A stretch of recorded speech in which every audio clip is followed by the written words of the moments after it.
இதுவரைக்கும் சந்திராஸ் கிச்சனை சப்ஸ்கிரைப் செய்யாதவர்கள் ரெட் கலர் சப்ஸ்கிரைப் பட்டனை ப்ரெஸ் பண்ணி சப்ஸ்கிரைப் பண்ணிக்கோங்க. கூடவே பக்கத்தில் இருக்கிற பெல் பட்டனை ப்ரெஸ் பண்ணுங்க. எங்களுடைய அப்டேட்ஸ் உடனுக்குடன் உங்களை வந்து சேரும். Hi friends, welcome to Chandra's kitchen. இன்றைக்கி நம்ம ரொம்ப சுலபமான மிளகு ரசம் எப்படி வைக்கிறதுன்னு பார்க்கலாம். இந்த மிளகு ரசம் வைக்கிறதுக்காக நான் ஒரு எலுமிச்சம்பழம் அளவுக்கு புளியை வந்து ஊற வச்சுருக்கேன். இது ஒரு 10 நிமிஷம் போல் ஊற வச்சோம்னா நம்ம ஈஸியாக வந்து கரைச்சிக்கலாம். புளியை நல்லா நசுக்கி விட்டுக்கோங்க. அடுத்ததான் நம்ம இந்த ரசத்துக்கு தேவையான அளவு உப்பை இதோட சேர்த்துக்கலாம்.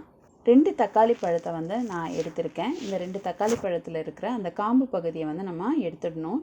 காம்பு பகுதியை எடுத்துட்டு நம்ம இந்த புளி கரைச்சலில் சேர்த்துட்டு நல்லா வந்து இதை கரைச்சிக்கோங்க. தக்காளியும் புளியும் நல்லா மசிகிற அளவுக்கு நம்ம கரைச்சிக்கணும். இப்போ நல்லா கரைச்சாச்சு. புளியும் அந்த தக்காளியும் நம்ம தனியாக பிழிஞ்சு எடுத்துக்கலாம்.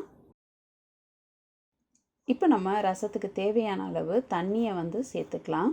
அடுத்ததான் நம்ம ரசத்துக்கான பொடியை ரெடி பண்ணிக்கலாம். ஒரு மிக்சர் ஜாரில் 1.5 ஸ்பூன் அளவுக்கு மிளகு, 1 ஸ்பூன் அளவுக்கு சீரகம் சேர்த்துக்கலாம். 1/4 ஸ்பூன் அளவுக்கு துவரம்பருப்பு சேர்த்துடலாம். துவரம்பருப்பு வந்து நல்லா உங்களுக்கு வாசனை கொடுக்கும், அதுக்காக தான். இப்போ இதை வந்து ஒரு வாட்டி ஓட்டி எடுத்தோம்னா இந்த மாதிரி கொரப்பாக இருக்கும். இந்த மாதிரி ஓட்டி எடுத்துக்கோங்க. 7 பல் அளவுக்கு பூண்டு சேர்த்து நம்ம வந்து பொடியாக்கிக்கலாம். இப்போ பாருங்கள், இந்த மாதிரி உங்களுக்கு பூண்டு தோல் தெரிகிற மாதிரி இருக்கும். இந்த அளவுக்கு நீங்கள் கொரப்பாக அரைச்சிக்கோங்க. ரொம்ப பவுடராக அரைக்க வேணாம், இந்த மாதிரி கொரப்பாக அரைச்சிக்கோங்க. அடுத்ததாக ரசம் வைக்கிறதுக்காக ஒரு கடாயில் 2 ஸ்பூன் அளவுக்கு எண்ணெய் சேர்த்துக்கலாம். இது கூட கொஞ்சம் போல் கடுகுளுந்து சேர்த்துடலாம். கடுகுளுந்து பொரிஞ்சதும் நம்ம ஏற்கனவே பிழிஞ்சு எடுத்து வச்சுருக்க தக்காளியும் புளியும் சேர்த்து நல்லா வதக்கிடுங்க. இது கூட 3 காஞ்ச மிளகாவை நம்ம கிள்ளி சேர்த்துட்டு ஒரு கொத்து போல் கருவேப்பிலை சேர்த்து வதக்கிக்கலாம்.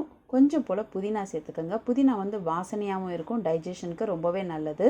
இது நல்லா வதங்கும் பொழுது நம்ம 1/4 இன்ச் அளவுக்கு இஞ்சியை நசுக்கி இதோடு சேர்த்து நல்லா வதக்கிக்கலாம். அடுத்ததான் நம்ம அரைச்சி வச்சுருக்கிற மிளகு சீரக பொடியை இதோடு சேர்த்துடலாம். சேர்த்துட்டு நீங்கள் நல்லா இதை வதக்கிடுங்க. இது வந்து வதக்கி செய்கிறதுனால உங்களுக்கு 2 நாள் 3 நாள் ஆனால் கூட ரசம் கெட்டு போகாது, ரொம்ப நல்லாயிருக்கும். அடுத்ததாக நம்ம கரைச்சி வச்சுருக்கிற புளிக்கரைச்சலை இதோடு சேர்த்துடலாம்.